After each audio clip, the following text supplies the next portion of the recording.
Assalamualaikum warahmatullahi wabarakatuh. Alhamdulillahil malikil haqqil mubin, alladzi akmalad dina wa awdahat tariqal mustabin. Wa asyhadu an la ilaha illallah wahdahu la syarika lah, syahadatan yarjul muwahhidu bihan najata yaumaddin.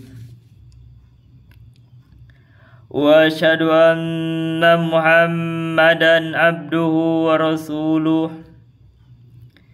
sayyidul anbiya'i wal mursalin wa ala alihi wa sahbihi wa man tabi'ahum bi ihsanin ila yaumiddin, amma ba'du. Hadirin rahimani wa rahimakumullah, para penyimak kajian ilmiah di channel Mamat Rahimat ini. Kita akan melanjutkan membahas tentang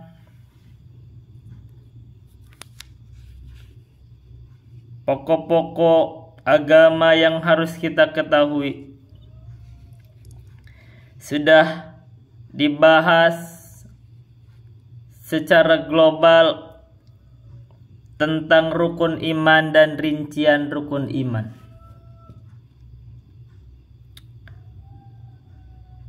Dan itulah akidah Ahlus Sunnah wal Jamaah yang mengambil ilmu dan agama dari Al-Quran, dari As-Sunnah, dan dari kesepakatan ulama. Maka Ahlus Sunnah itu memiliki keyakinan tentang keimanan. Pokoknya adalah rukun iman yang 6. Dan akidah ini bukanlah diciptakan atau dikarang-karang oleh seseorang. Tidak pula berasal dari ijtihad seorang imam. Tapi akidah ini diwarisi dari hari ke hari, dari masa ke masa, yang sumbernya dari Al-Quran, dari As-Sunnah, dari Rasulullah SAW, dipahami, disepakati oleh para sahabat, diwariskan kepada murid-murid para sahabat, terus sampai diwariskan, ditulis, disebarkan oleh para imam Islam, dan sampai kepada kita semua melalui guru-guru kita. Itulah akidah Islam yang terjaga. Dan akidah ini akan selalu dijaga sampai hari kiamat. Karena orang yang menyelisihi akidah ini, dia bukan Islam. Sekaligus kita akan memberikan bantahan terhadap orang yang menganggap akidah itu adalah harus diambil dari pemikiran, dari pikiran seseorang, dari ijtihad, dari ucapan seorang ulama. Ada yang berkeyakinan bahwa akidah itu harus diambil dari Abu Hasan Al-Asy'ari yang beliau baru lahir 260 Hijriah. Lahirnya itu 260 Hijriah. Padahal Nabi Muhammad dalam sirah Nabawiyah itu meninggal di tahun 10 Hijriah. Setelah 10 Hijriah berarti 11 Hijriah. Katanya, wa yawmal isnaini qada yakina id akmalas sittina wa id akmalas salasa wasittina. Jadi wa yawmal isnaini qada yakina id akmalas salasa wasittina.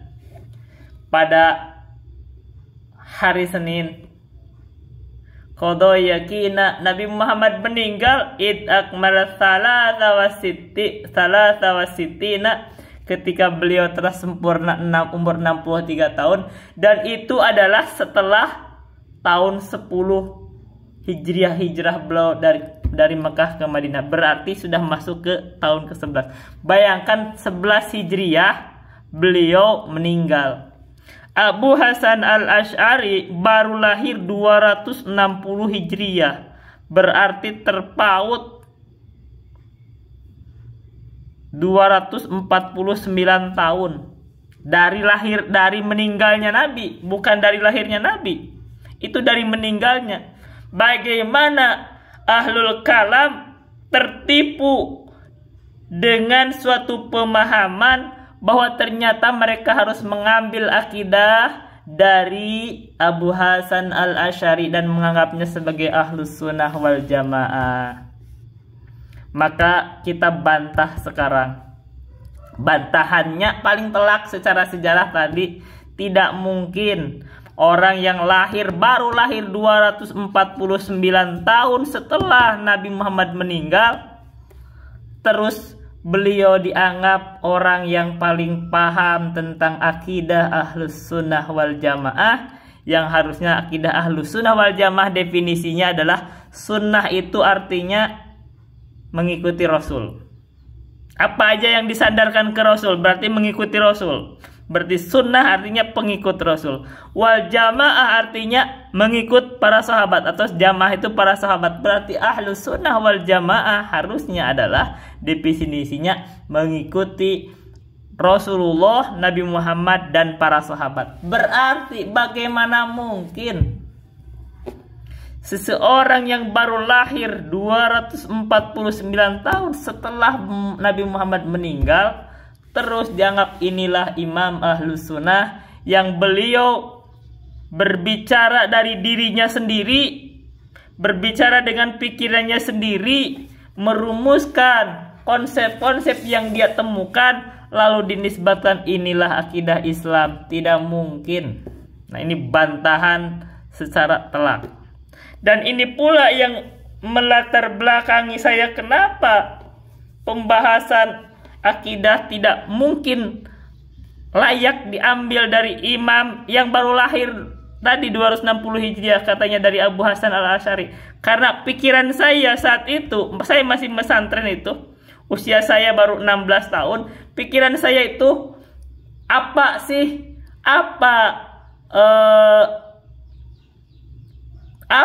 manfaatnya Nabi, apa kerjanya Nabi hidup 23 tahun bersama di tengah-tengah umat itu setelah beliau diutus, tapi ternyata Nabi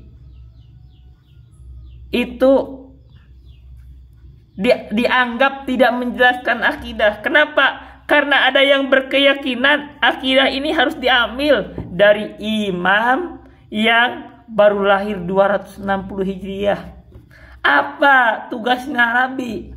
Ngapain saja di dunia? Apakah Nabi berkhianat? Kan itu. Dan itu tidak mungkin. Tidak mungkin Nabi selama 23 tahun tidak menyampaikan akidah yang itu adalah pokok dari agama ini. Dan memang ini ada sebagian guru yang menyampaikan bahwa pokok agama ini akidah itu Nabi ajarkan selama 13 tahun di Mekah, itu malah terus-terusan.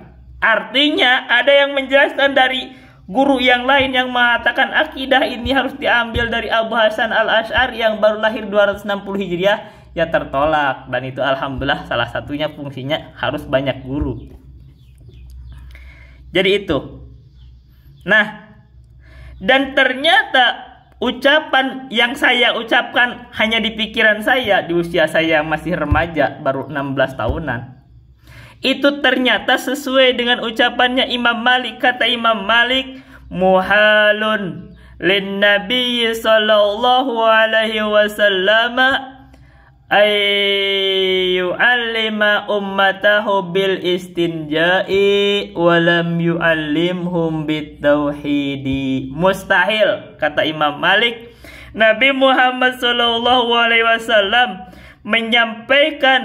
mengajarkan kepada umatnya bagaimana caranya beristinja, bersuci dari buang hajat.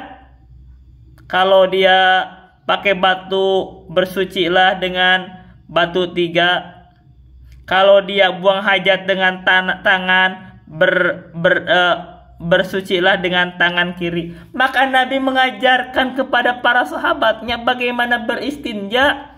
Tapi kata Imam Malik, mustahil Nabi Muhammad tidak mengajarkan tauhid. Artinya ini pelajaran penting. Ini dipertegas bahwa akidah ini harus diambil dari Nabi Muhammad dan dari Nabi Muhammad yang diajarkan kepada para sahabatnya, dan itu yang tercatat di dalam Al-Quran. Itu yang ditulis oleh para imam al-hadis di dalam hadis-hadisnya tentang akidah, tentang keimanan. Dan kemarin kita sudah berikan rujukannya di dalam hadis yang kedua dari Al-Arba'in An-Nawawi, disebut hadis Jibril, diriwayatkan oleh Imam Muslim bahwa iman itu adalah pembahasannya rukun iman. Dan ini ditanyakan oleh Jibril, dijawab oleh Rasulullah, itulah yang sesuai sunnah. Adapun aqaidul iman yang terakhir, itu yang selalu ada perubahan itu, katanya mengikuti Abu Hasan al-Asy'ari. Tapi Abu Hasan al-Asy'ari tidak pernah menetapkan aqaidul iman 50, tapi teruslah berubah. Terakhir sekarang katanya aqaidul iman 50. Itu adalah pembahasan dari ahlul kalam yang berasal dari pemikiran sendiri, dan itu adalah bid'ah. Sekaligus kita memberikan bantahan tambahan, contoh, bukti bahwa akidah ini bahkan Nabi pernah mengajarkannya. Nabi ajarkan bahkan ke anak kecilnya. Maka kita akan berikan bukti ini di dalam hadis Al-Arba'in An-Nawawiyah nomor 19. Kata Imam An-Nawawi, Al-Hadisut Tasi'a Asyara, hadis yang ke-19, an Abil Abbasi Abdullah ibni Abbasin radhiyallahu anhuma, dari Abul Abbas Abdullah ibni Abbas radhiyallahu anhuma, dari Ibnu Abbas, Abul Abbas anaknya Abbas, semoga Allah meridhoi keduanya, annahu qala kuntu khalfan Nabi sallallahu alaihi wasallam, adalah saya saat itu dibonceng di belakang Nabi SAW. Jadi dibonceng mungkin di keledai atau di tunggangan, yauman, di suatu hari. Faqala, maka Rasulullah SAW bersabda, ya gulamu, ini u'allimuka kalimatin, wahai anak kecil, wahai anak muda, sesungguhnya saya akan ajarkan kepada kamu beberapa kalimat. Perhatikan, Nabi mengajarkan kepada Ibnu Abbas ketika Ibnu Abbas masih kecil di tunggangan, bukan di tempat yang resmi. Ini lagi bertunggang, lagi berjalan, masih Nabi ajarkan tentang tauhid. Apa ini pembahasannya? Kata Nabi, ihfadillaha yahfadka. 1. Jagalah Allah, maka Allah akan menjagamu. Maka menjaga Allah, jaga syariat-syariat Allah, jaga perintah-perintahnya, jauhi larangannya, maka Allah akan menjagamu. Ihfadillaha tajidhu tujahaka, jagalah Allah, maka engkau akan mendapati Allah tujahaka, di depanmu. Maksudnya jaga syariat-syariat Allah, perintah Allah, larangan itu, maka engkau bakal mendapati Allah itu selalu membimbingmu. Yang ketiga, ida sa'ata fasalillaha wa idasta'anta fasta'in billahi. Bila mana kamu meminta, mintalah kepada Allah. Ini pembahasan tauhid. Wa idasta'anta Fasta'in billahi, bila mana engkau meminta pertolongan, mintalah pertolongan kepada Allah. Ini pembahasan apa? Pembahasan tauhid.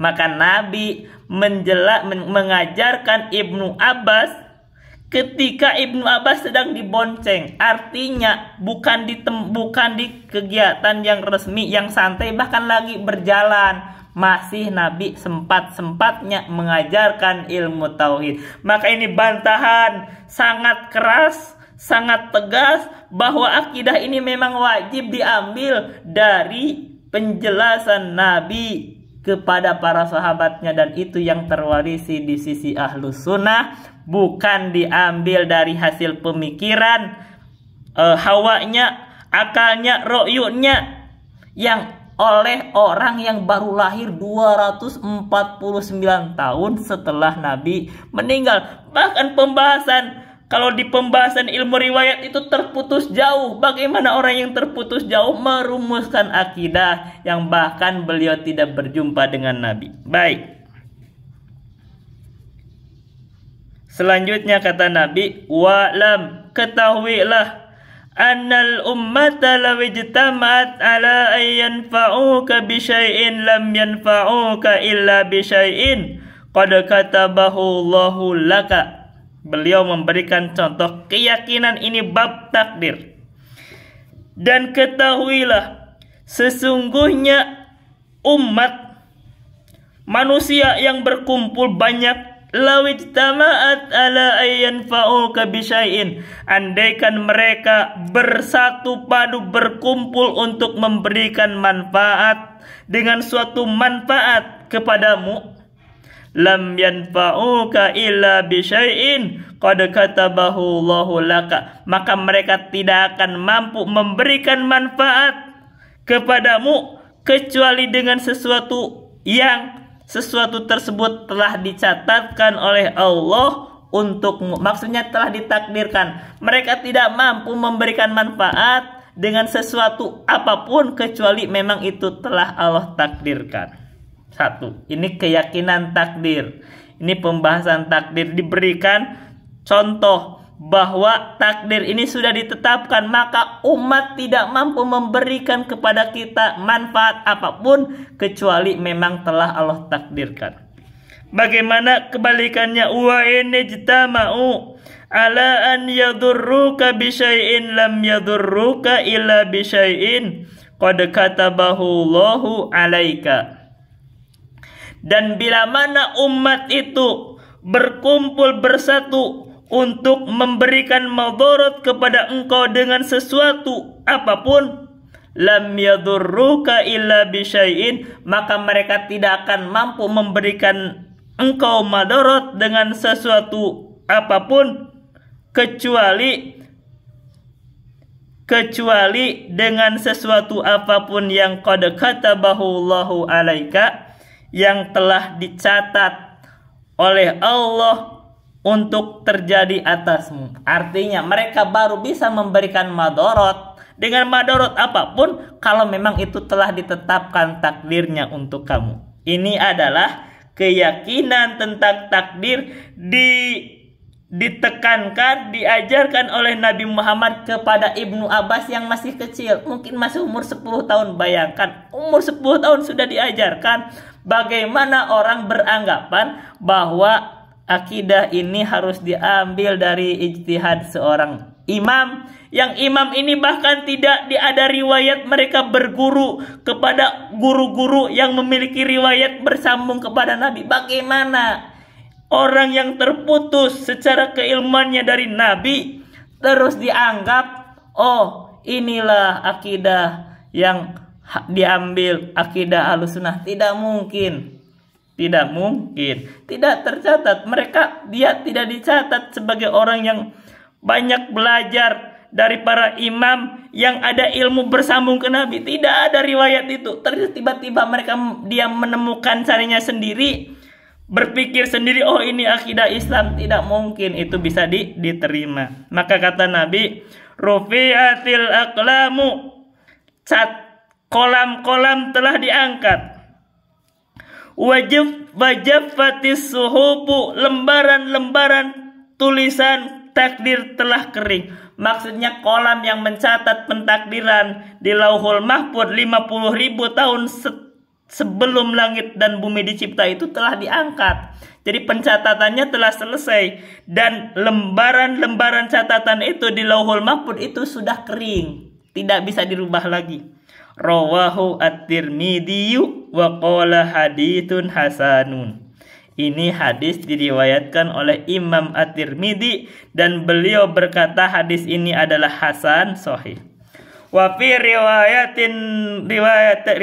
ghairi Tirmidzi, di dalam riwayat selain Tirmidzi beliau bersabda, Rasulullah bersabda, ihfadillah tajidhu amamaka. Ini dibaca ihfadillah, ini salah. Jadi kita tidak mengikuti tulisan di sini. Yang penting kita mengikuti sesuai kaidah bahasa Arab. Ihfadillah, jagalah Allah, tajidhu amamaka, maka engkau akan mendapati Allah di depanmu. Sama maknanya tadi, sama dengan 7Hk. Kalau kita menjaga Allah artinya kita melaksanakan perintahnya, menjauhi larangannya, maka Allah selalu akan membimbing kita. Ta'aruf, yang kedua, ilallahi firrakhai yarifka fisyiddati. Kenali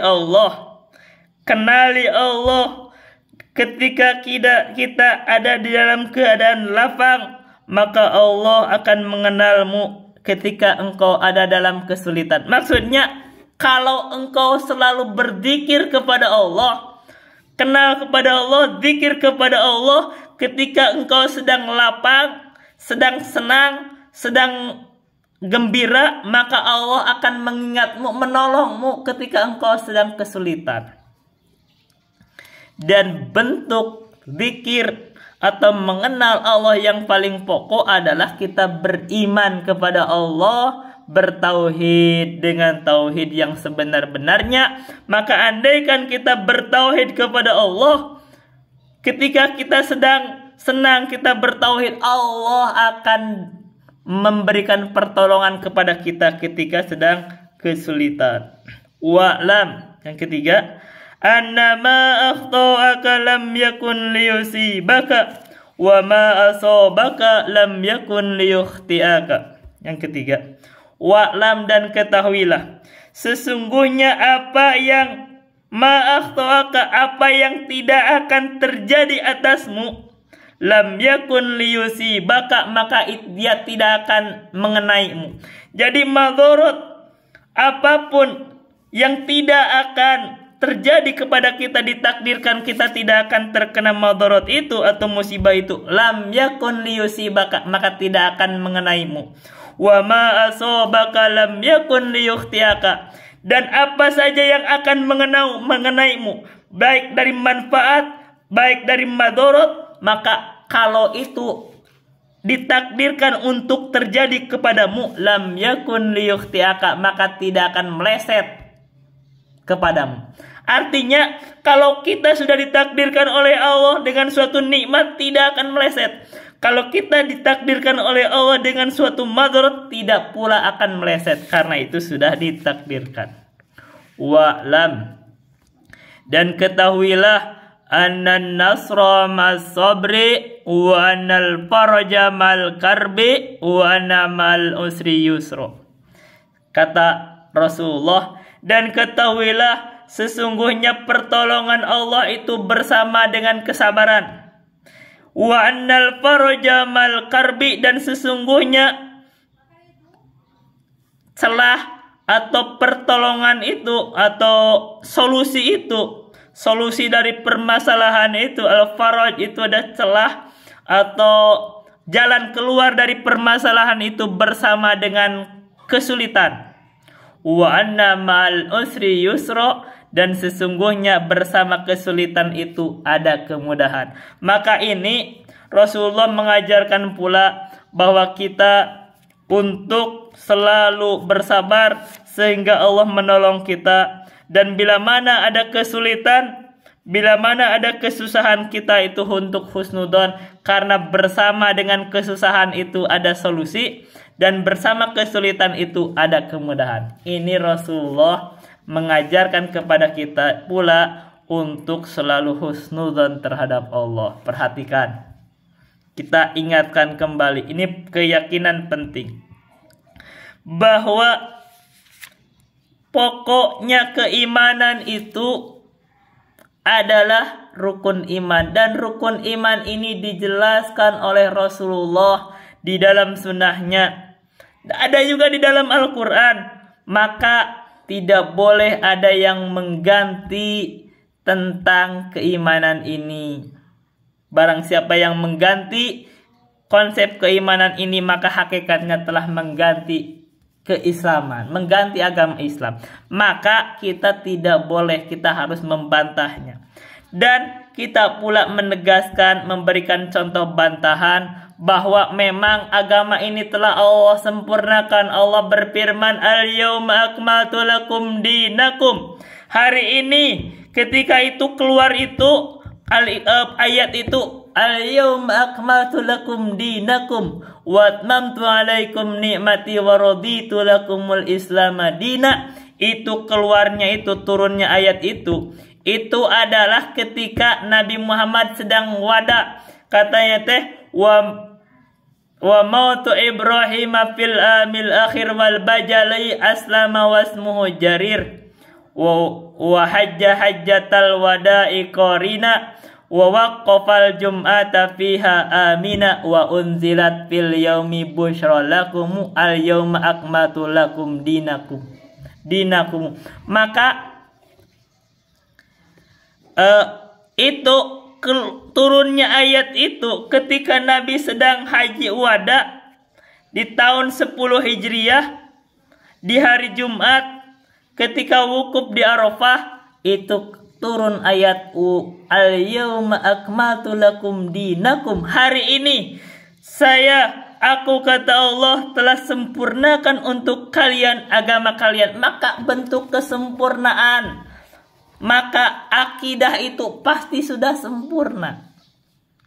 Karena tidak mungkin dianggap sempurna pokok keimanannya belum dijelaskan oleh Rasulullah. Karena sudah dijelaskan, maka kita tidak perlu berijtihad di dalam permasalahan akidah. Karena ini pokok sudah dijelaskan. Apalagi dalam hal-hal yang gaib, apalagi berbicara yang kita tidak bisa menembus dengan akal kita, maka kita tidak layak untuk berijtihad di sana. Kita hanya cukup mengikuti saja, ikuti apa yang Nabi ajarkan, apa yang Rasulullah ajarkan kepada para sahabatnya, dan para sahabatnya telah mengimaninya dan bersepakat atasnya. Maka ini adalah penegasan bahwa barang siapa menyelisihi ini, menyelisihi apa yang disepakati oleh para sahabat, maka itu disebut ahlul bid'ah, dan kita harus menolaknya. Kita harus mengikuti apa yang atau agama ini, terutama dalam pokok-pokok yang sudah disepakatinya. Maka tidak ada celah, tidak ada jalan bagi kita untuk menyelisihinya dan untuk meninggalkannya. Itu saja dulu yang saya sampaikan. Billahi taufiq wal hidayah. Wassalamualaikum warahmatullahi wabarakatuh.